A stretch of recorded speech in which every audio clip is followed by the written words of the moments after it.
Good morning everyone. Ayan, namukadkad na din yung isang bulaklak ng chrysanthemum ko. Ang ganda, nakakatuwa. Tapos meron pa siyang isang buds doon. So mga ilang araw lang mamumukadkad na rin siya. Yan. Nakalimutan ko kung anong pangalan nito. Itong halaman na to. And then, meron akong kalabasa dito. Tumubo lang yan ng kusa. Actually, nasa isang paso siya tumubo. Nilipat ko lang siya dito sa mas malaking paso. And may tumubong Hindi ko alam kung ano to eh. Kalamansi ba to or orange. Basta, kusang tumubo yan.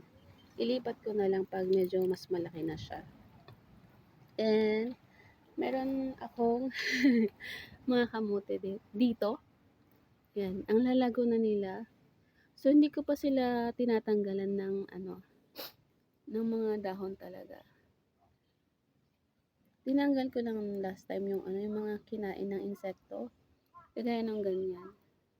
So, yun lang tinatanggal ko. Pero hindi pa ako kumukuha ng ng talbos niya para kainin. Gusto ko muna siyang lumago. Ayan. Tapos, so may saluyot ako dyan. Tumubo. Nakalimutan ko anong pangalan nito. Basta yun yung tanim ni Haruki yan. Ni Bunso. And meron akong madaming tumubong saluyot. Puro saluyot yan guys. Mga saluyot. Tapos nalaglag yung net. Nalaglag ng net. Saan nga ito nalaglag? Kalimutan ko kung saan siya nakalagay. And dito yung medyo malalaki na saluyot. Ito, strawberry to pero hindi siya namumunga. And ito, raspberries. May hinog na siya dyan. Ayan, hinog na talaga yan. Itong mga to, pahinog pa lang. Hindi siya matamis eh. Yun yata yung lasa niya talaga, hindi siya matamis. And yung persimmon, mataas na. 3 years old na yata to. Nakalimutan ko. And ayan yung mga patatas ko. Sana madami siyang maging patatas sa loob. Ito pa, mga patatas. Gusto kong dagdagan siya ng ng lupa para baka sakaling magkaroon ng maraming patatas. Ayan yung gabi. Tumubo ulit sila. Gusto ko din siya ilipat sa mas malaking paso para mas lumago siya at magkaroon ng maraming gabi sa ilalim. Ayan. Yan yung mga mga tanim. And ito yung strawberry, binaba ko siya kasi nakasabit siya last time doon. Kaso pag umuulan, hindi sila nauulanan. So, ayan, binaba ko muna. And then, meron siyang hinog. Last time may dalawa siyang bunga hinog. Kaso kinain ng insekto. May mga iba pa siyang bunga. Ito yung isa. I hope na na mamunga din to. Bala ko din silang ilipat ng paso para yung ugat nila para mas maging maganda. Ito hindi ko na to tinatanggal. So pag nag-winter din, nawawala sila, and then tumutubo lang din ng kusa. So ayan, okay naman sila pag tumutubo. Ayan, namumunga pa din. Yun lang isa. Meron ng isa hindi na siya nabuhay. Yan. So marami pang damo. Hindi pa ako nakakapagdamo. Yan. Ito, hindi siya nag-survive. Hindi ko alam. Hindi yata to maano sa tubig. Kaya niya yata ng tubig. Marami ako nang ilagay na tubig. Tapos, umulan 2 araw. Kaya yan. Ayan. So, malaki na yung persimmon ko. I hope na mamunga sila. Hopefully. And may mga patatas pa pala ako dito. Kusa lang tong ano eh, tong patatas na to na ano, tumubo. Ito hindi ko talaga sila tinanim. Kusa, siguro may mga maliit na naiwan dati, tapos tumubo na lang. And meron akong mga kamatis dyan. And then, need ko rin silang mga ilipat. Kailangan silang ipaglilipat. Ayan. So, summer na nga. Kasama na nga dito sa amin. So, ang daming mga insekto, lamok. Ayan, nakikita nyo. Mga nagliliparan. Yun yung problema dito eh. Kasi malapit kami sa ilog. Yung handmade, man-made handmade. Man-made na na ilog. Creek. So, maraming maraming mga lamok. Ayan. Magulo pa talaga dito kasi wala akong time. Wala akong time na maglinis muna dito. Pero, minimake sure ko na dinidiligan ko naman sila.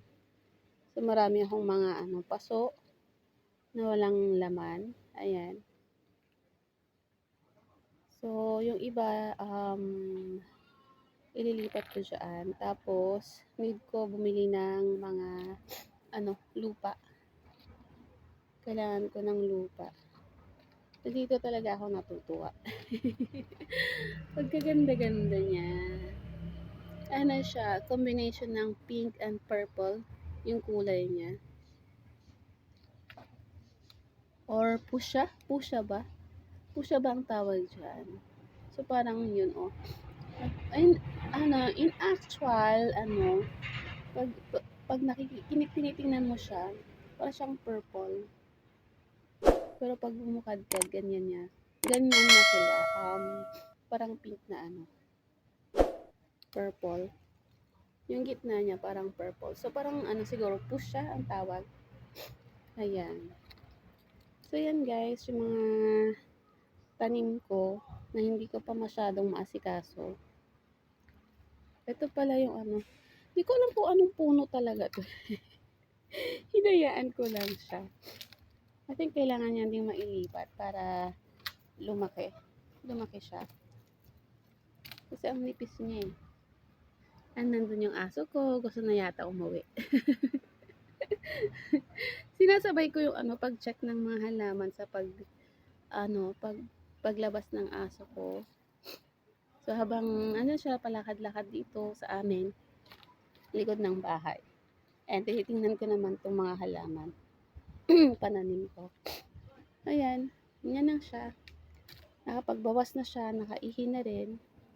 Ayan, check naman daw niya yung siya naman daw mag-check.